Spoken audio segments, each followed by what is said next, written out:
वैराग योगी शिवशूलपाणी सदा समाधी निजबोधवाणी उमाणी वासा त्रिपुरंतकारी तुझ वीन शंभो मज कोण तारी. अवधूत चिंतन श्री गुरुदेव दत्त. श्री स्वामी समर्थ. तुम्हा सगळ्यांचं आपल्या चॅनलमध्ये खूप खूप मनापासून स्वागत. यंदा 24 ऑगस्ट 2026 ला दुसरा श्रावणी सोमवार आलेला आहे. दुसऱ्या श्रावणी सोमवारची शिवामूठ कोणती आहे, भगवान शंकरांची घरातल्या घरात शिवपूजा कशी करावी आणि शिवपिंडीवर एक असा महत्वाचा पदार्थ आहे जो आपल्याला अर्पण करायचा आहे, तर तो कुठला ते आपण आजच्या व्हिडिओमध्ये बघणार आहोत. तर चला व्हिडिओला सुरुवात करूया. सगळ्यात आधी भगवान शंकरांची उपासना 24 तारखेला तुम्ही कधीही करू शकता. ब्रह्ममुहूर्तावर केली तरी चालेल किंवा प्रदोष काळी केली तरी चालेल, तुमच्या मर्जीवर आहे. पण खरं तर भगवान शंकरांची उपासना करण्याचा सगळ्यात महत्वाचा कालावधी हा प्रदोष काळ मानला गेला आहे. शक्य असेल तर प्रदोष काळातच तुम्ही रुद्राभिषेक करा किंवा भगवान शंकरांची उपासना करा. मंदिरात जाऊन जरी 1 लोटा जल अर्पण केलं तरी सुद्धा देव हा भक्तीचा भुकेला आहे. भगवान शंकर हे सांब सदाशिव आहे. भक्ताच्या एका हाकेला ते धावून येणारे आहे. पण मंदिरात जाऊन तेवढी मनासारखी पूजा होत नाही, कारण प्रचंड गर्दी असते. छोटं मंदिर घ्या किंवा मोठं मंदिर घ्या, आपण फक्त 1 लोटा जल जरी अर्पण केलं तरी मनाला समाधान वाटतं. पण जी सागर संगीत पूजा आहे ना, ती घरात मस्त होते. रुद्राभिषेक करायला जर तुम्हाला केंद्रात जायला जमलं तर आवर्जून प्रत्येक सोमवारी केंद्रात जा. ज्यांना पहिल्या श्रावण सोमवारी सेवा करायला जमली नाही काही कारणांनी, त्यांनी दुसऱ्या श्रावण सोमवार पासून तुम्ही सेवा करू शकता. आणि तुम्हाला संकल्प करायचा आहे त्या संदर्भातली सुद्धा माहिती आज आपण बघणार आहोत. आता आधी आपण सेवा बघूया. 24 तारखेला तुम्हाला काय काय सेवा करायची आहे, तर नक्कीच शिवलीलामृत ग्रंथाचा 11वा अध्याय तुम्हाला पठण करायचा आहे. शिवचालिसा, शिवअष्टोत्तर नामावली, शिवमहिम्याचं पठण करून तुम्ही रुद्राभिषेक करू शकता. रुद्राभिषेकाची सेवा तुम्हाला प्रत्येक सोमवारी तुमच्या घरात करायची, ज्याला 1 रुपया पण खर्च नाही. लघुरुद्र महारुद्र जेव्हा करतो तेव्हा त्याला भरपूर आपल्याला खर्च करावा लागतो, पण तुमच्याच घरात तुम्हीच आपणच आपल्या हातानेच रुद्राभिषेक करू शकतो. रोज नाही करणं शक्य होत तर किमान सोमवारी तरी भगवान शंकरांची ही उपासना करण्याचा प्रयत्न करा. आता शिवचालिसा आहे, महामृत्युंजय मंत्र आहे, ओम नमः शिवाय आहे, शिवमहिमा आहे, शिवअष्टोत्तर नामावली आहे, जे तुम्हाला किंवा शिवस्तुती आहे, जे तुम्हाला वाचणं, जे तुम्हाला पठण करणं शक्य होईल तेवढं तुम्ही करू शकता. नाही काही जमत तर ओम नमः शिवाय, ओम नमः शिवाय अखंड तुम्ही या मंत्राचा मंत्र जप करू शकता. भगवान शंकरांची जेव्हा तुम्ही उपासना करायला बसणार तेव्हा अखंड फक्त ओम नमः शिवाय, ओम नमः शिवाय ह्या मंत्राचा मंत्र जप जरी केला तरी भक्ताच्या मनोकामना भगवान शंकर नक्कीच पूर्ण करतात. तर चला आपण बघूया की नेमकी पूजा कशी करायची आणि भगवान शंकरांच्या शिवपिंडीवर शिवमहापुराणानुसार दुसऱ्या श्रावण सोमवारी काय अर्पण करायचं आहे तेही आपण बघूया. सर्वप्रथम आपल्याला संकल्प करायचा आहे. आता संकल्प कोणी करायचा, काही कारणांनी आपल्याला पहिल्या श्रावण सोमवारची पूजा करणं ज्यांना शक्य झालं नाहीये किंवा पहिल्या श्रावण सोमवारी कोणी संकल्प केला नाही, म्हणजेच आता काही मासिक धर्माच्या कारणामुळे जर संकल्प झाला नसेल तर तुम्ही दुसऱ्या श्रावण सोमवारी संकल्प करावा. आणि संकल्प करत असताना तुमचं नाव गोत्राचा उच्चार करावा आणि भगवान शंकरांना हीच प्रार्थना करायची की 3 श्रावण सोमवार माझ्याकडनं यथाशक्ती यथाभक्ती तुम्ही संकल्प करून घ्या. संकल्प करत असताना हातामध्ये पाणी घ्यावं, हळद कुंकू अर्पण करावे, फूल घ्यावं आणि आपल्या मनातल्या इच्छा बोलून संकल्प करावा. आणि संकल्प करून झाल्यावर परत 2 पळी पाणी आपल्याला हातावर सोडायचं आहे, म्हणजेच आपला संकल्प पूजा करायची आहे. आता पूजा करत असताना काही कारणांनी महिलांना प्रदोष काळी किंवा सकाळीही पूजा करणं शक्य होत नाही. सकाळी म्हटलं की बऱ्याच आपल्या मागे गडबडी असतात, मग ती घरातली कामं असतात आणि प्रत्येक महिलेचं असं असतं की माझं काम सगळं झालं की मग मी निवांत सेवा करेल किंवा देवाची पूजा करेल. बघा, भगवान शंकरांची पूजा करण्याचा अतिशय शुभ काळ हा प्रदोष काळ मानला जातो. आता बऱ्याच वेळा कमेंट्स आल्या की ताई प्रदोष काळ म्हणजे काय. सूर्यास्ताच्या 1.5 तास आधी आणि 1.5 तास नंतर तुम्हाला पूजा करायची आहे. म्हणजेच काय, तर तुम्हाला 4 म्हणजे दुपारचे 4, 4:30, 5, 5:30 म्हणजे 4 वाजेपासून तुम्ही अगदी 7:30, 8 वाजेपर्यंत भगवान शंकरांची पूजा करू शकता रात्रीची. पण काही कारणांनी प्रदोष काळी आपल्याला पूजा करणं जमलं नाही तर तुम्ही सकाळी पण पूजा करू शकता. आता सकाळी करायला म्हणाल तर तुम्ही अगदी 8, 9, 10 वाजेपर्यंत तुम्ही पूजा करू शकता. खरं तर प्रदोष काळच हा शुभ मानला गेला आहे, पण आपल्या संसारिक माणसांच्या अडचणींमुळे किंवा काही जबाबदाऱ्यांमुळे आपल्याला हे करणं शक्य होत नाही. आता दुसरा श्रावण सोमवारी आपण भगवान शंकरांच्या शिवपिंडीवर अगदी फक्त साध्या पाण्याने जरी अभिषेक केला, मग तुम्ही पाण्याने करा किंवा पंचामृताने करा, तुम्ही कच्च्या दुधाने करा. कच्चं दूध याचा अर्थ न तापवलेलं दूध, याने पण तुम्ही भगवान शंकरांच्या शिवपिंडीवर अभिषेक करू शकता. किंवा तुम्ही मधाने करू शकता. जर तुमच्याकडे उसाचा रस मिळाला तर त्याने सुद्धा तुम्ही भगवान शंकरांच्या शिवपिंडीवर अभिषेक करू शकता. यथाशक्ती यथाभक्ती आपल्याला भगवान शंकरांच्या शिवपिंडीवर अभिषेक करायचा आहे. खरं तर 1 लोटा जल जरी भगवान शंकरांना अर्पण केलं तरी ते सुद्धा प्रिय आहे, कारण देव हे फक्त आणि फक्त तुमची भक्ती बघत असतो. पण बघा, शिवमहापुराणामध्ये असं सांगितलं आहे की दुसऱ्या श्रावण सोमवारी अगदी नाही जमलं तरी तुम्ही 3ऱ्या किंवा 4थ्या श्रावण सोमवारी भगवान शंकरांच्या शिवपिंडीवर तुम्हाला जे काही आपलं गंगाजल आहे त्याने तुम्हाला अभिषेक करायचा आहे.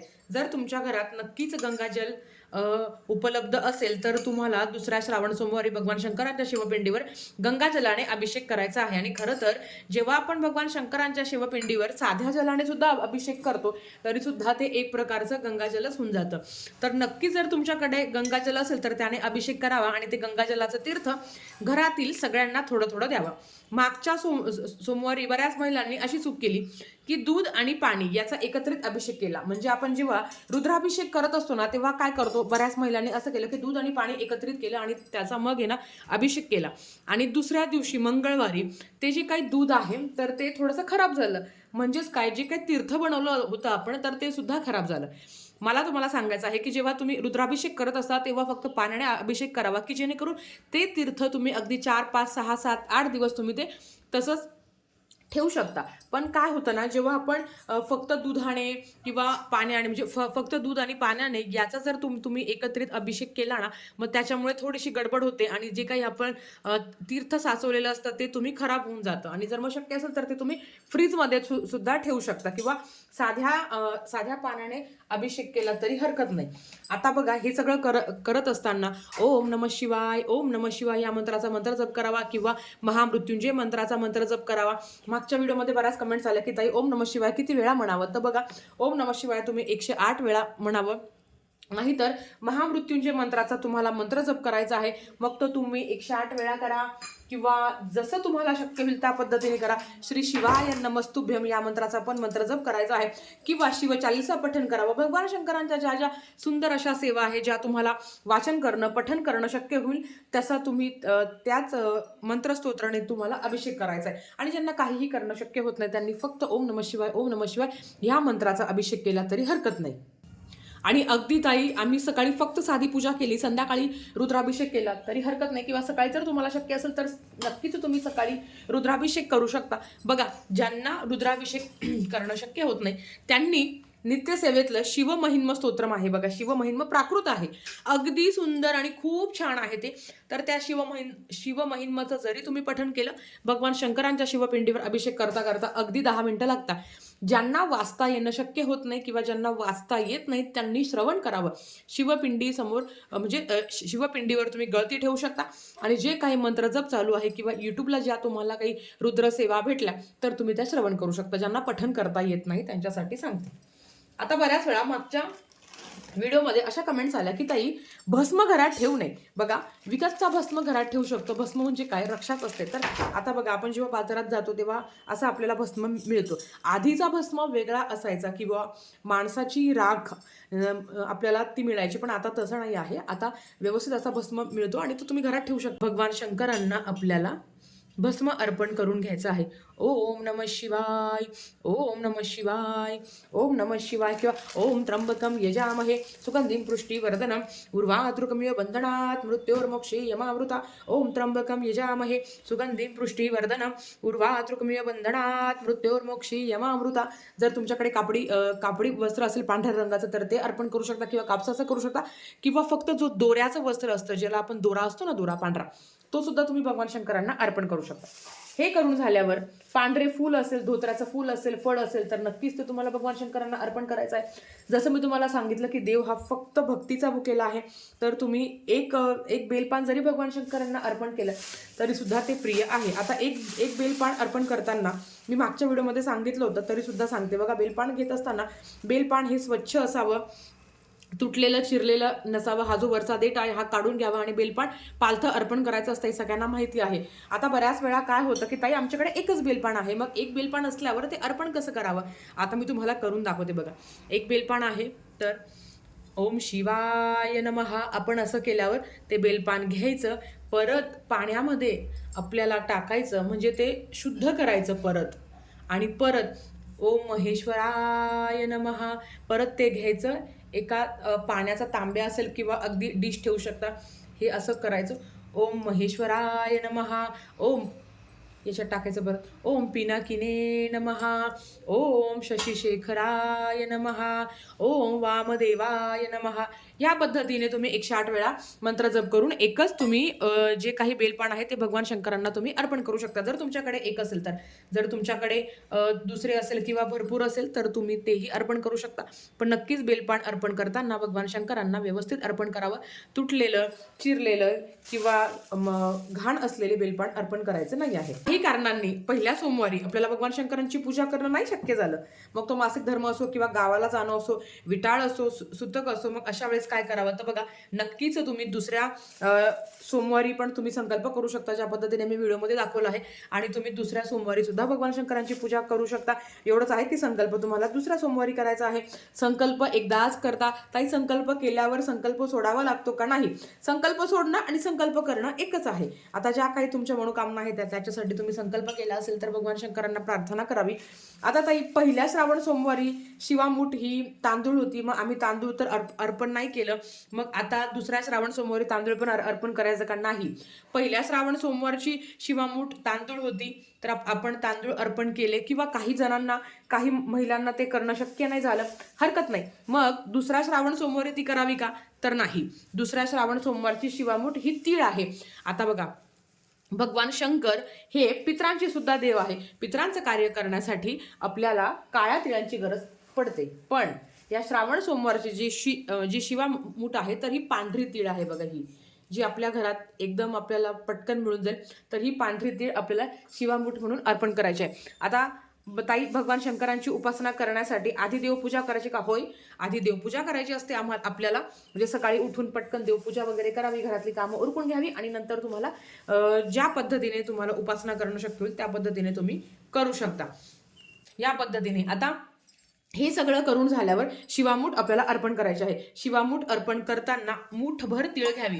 बघा, मी एवढी तीळ घेतलेली आहे, भरपूर अशी तीळ घ्यावी. शिवामूठ ही आपल्याला 3 वेळा अर्पण करायची असते. आता मग तुम्ही डायरेक्ट लगातार घेऊन अशी पण अर्पण करू शकता या पद्धतीने. आणि शिवामूठ आपल्याला कोरडी अर्पण करायची नाही आहे. शिवामूठ अर्पण करताना एक मंत्र म्हणायचा असतो, तो तुम्हाला इथे फ्लॅश होत असेल. शिवा शिवा महादेवा, माझी शिवामूठ ईश्वरा देवा, सासू सासरे दीर भावा, ननन जावा भ्रातरा, न आवडतीची आवडती कर रे देवा. हा मंत्र तुम्हाला म्हणायचा आहे आणि 3 वेळा तुम्हाला शिवमूठ अर्पण करायचे आहे. शिवामूठ अर्पण करत असताना जे काही धान्य आपण भगवान शंकरांच्या शिवपिंडीवर अर्पण करतो ते थोडंसं ओलं करायचं आणि नंतर हा मंत्र जप करून आपल्याला 3 वेळा शिवमूठ अर्पण करायचे आहे.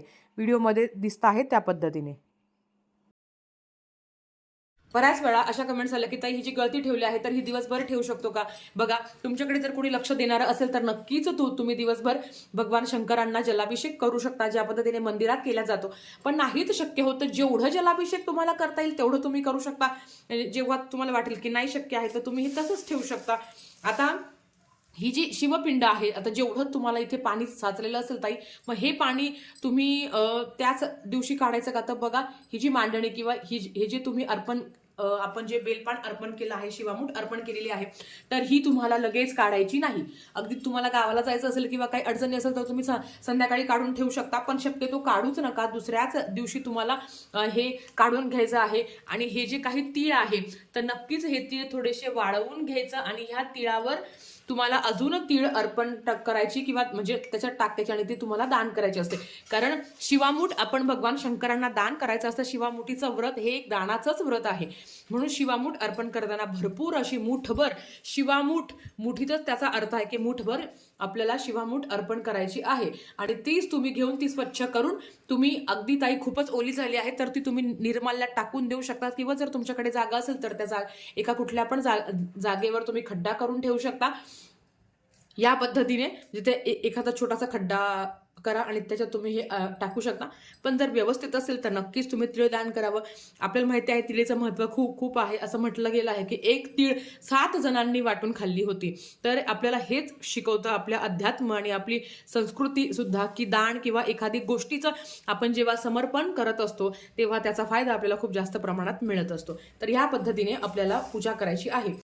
तर आता कापूर आरती, मग तुम्हाला जी भगवान शंकरांची आरती येते त्या पद्धतीने तुम्ही आरती करू शकता. आणि कापूर आरतीशिवाय भगवान शंकरांची कुठलीच उपासना किंवा कुठलीच सेवा पूर्ण होत नाही. तर नक्कीच तुम्हाला कापूर आरती करायची आहे. मग जय शिव ओमकारा, प्रभु हर शिव ओमकारा, ब्रह्मा विष्णु सदाशिव, ब्रह्मा विष्णु सदाशिव, अर्धांगी धारा, ओम हर हर हर महादेव. शिव हर शंकर नमामि शंकर शिव शंकर शंभो, हे गिरिजापती भवानी शंकर शिव शंकर शंभो. शिव हर शंकर नमामि शंकर शिव शंकर शंभो, हे गिरिजापती भवानी शंकर शिव शंकर शंभो. आता दुसऱ्या श्रावणी सोमवारचा एक महत्त्वाचा उपाय जो आपण पहिल्या श्रावणी सोमवारी पण केला आहे, तो काय आहे? आपल्याला 21 तीळ घ्यायची आहे. ज्या पद्धतीने आपण 21 आपण तांदूळ घेतले होते, अखंड अक्षता घेतल्या होत्या, त्याच पद्धतीने तुम्हाला 21 अखंड तीळ घ्यायची आहे. ती हातात घ्यावी. उजव्या हातात. ही सेवा तुम्ही मंदिरात जाऊन करू शकता, घरात जाऊन करू शकता, म्हणजे तुम्ही घरातही राहून करू शकता.